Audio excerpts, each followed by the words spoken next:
Shut up, I'm working. These 5 words cost over 1,500 lives.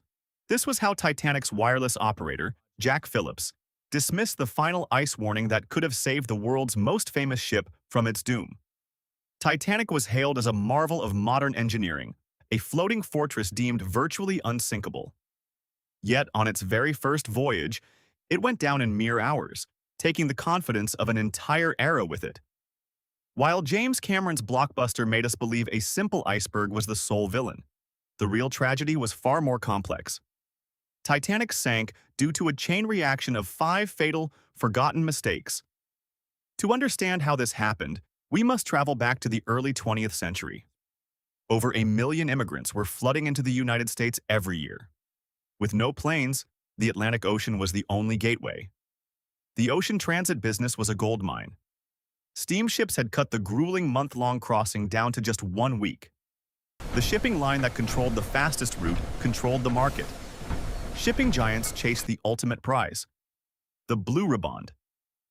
This prestigious award was given to the vessel that crossed the Atlantic in record time.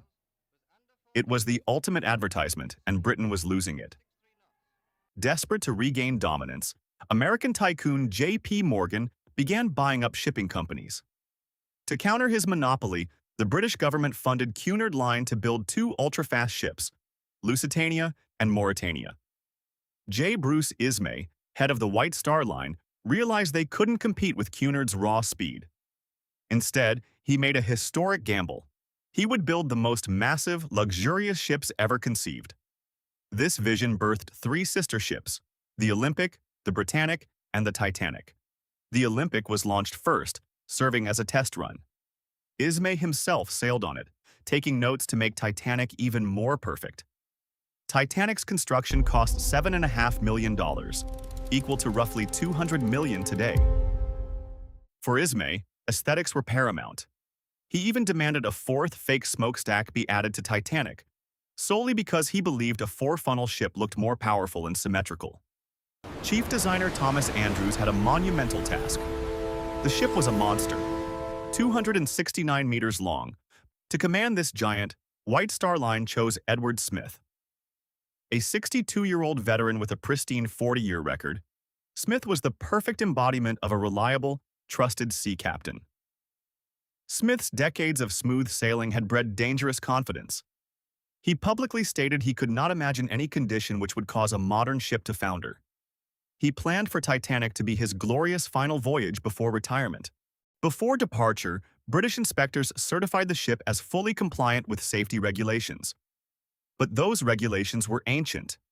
Titanic carried just 20 lifeboats, enough for barely a third of those on board. The original designs called for 48 lifeboats. However, White Star Line executives slashed that number.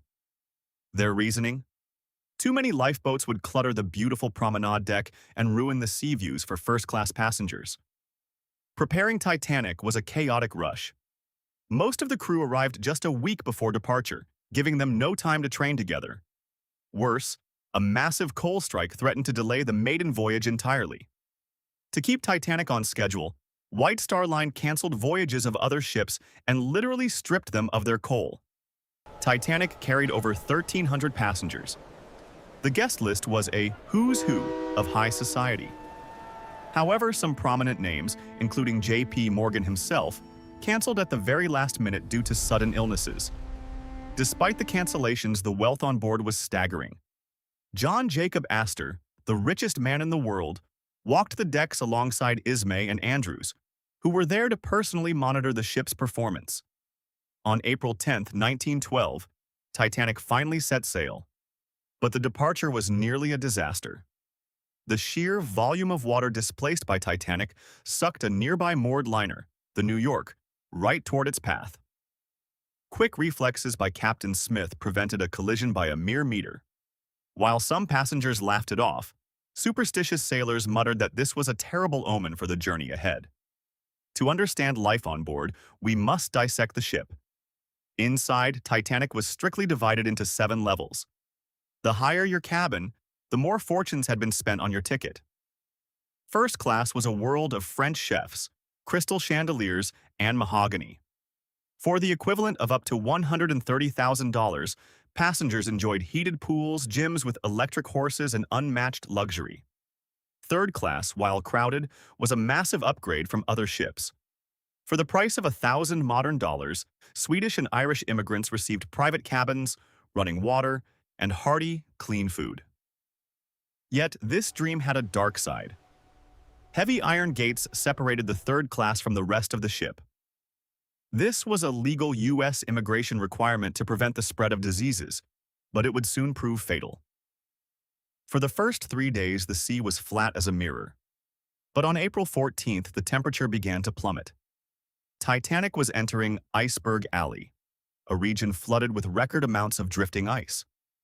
Throughout the day, Titanic's radio operators, Jack Phillips and Harold Bride, received 7 urgent ice warnings. But the operators weren't White Star employees. They worked for Marconi, and their priority was sending lucrative passenger telegrams. Overworked and exhausted, operator Jack Phillips snapped when the nearby steamer Californian tried to broadcast an urgent warning about being blocked by ice. Phillips cut him off, telling him to shut up. On the bridge, the officers remained blissfully unaware of the wall of ice ahead. Worse, the sea was deceptively calm. Without wind, there were no waves crashing against the icebergs to create the warning white foam. At 11:39 p.m., lookout Frederick Fleet peered into the darkness and spotted a black silhouette.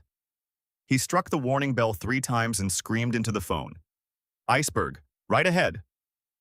First Officer William Murdoch ordered hard a starboard and full reverse. But the Titanic was moving too fast. It took 30 critical seconds for the massive rudder to even begin turning the giant ship. Titanic missed a head-on collision, but its starboard side scraped the jagged underwater ice.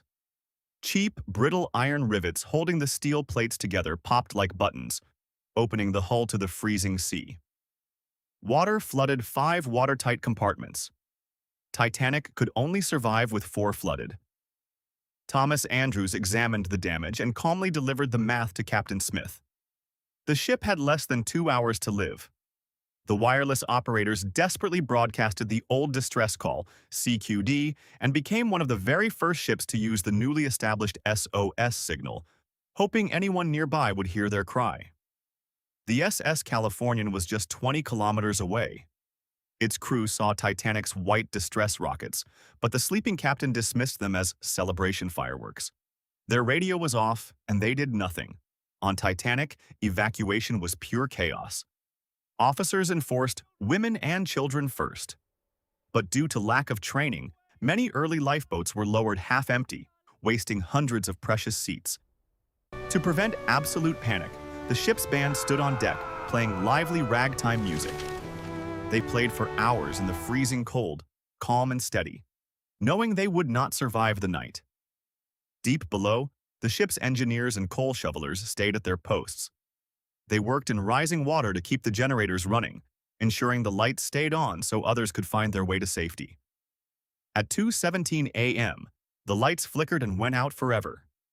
The stern rose high into the air, the immense stress snapping the great ship in half before the freezing Atlantic swallowed it whole. Only one ship answered the call in time. The Carpathia, owned by White Star's rival Cunard, pushed its small engines to dangerous speeds, weaving through deadly ice fields to rescue the survivors at dawn. Out of 2,200 people, only 706 survived. The disaster forced the world to rewrite the rules of maritime safety, ensuring lifeboats for all and 24-hour radio watches forever.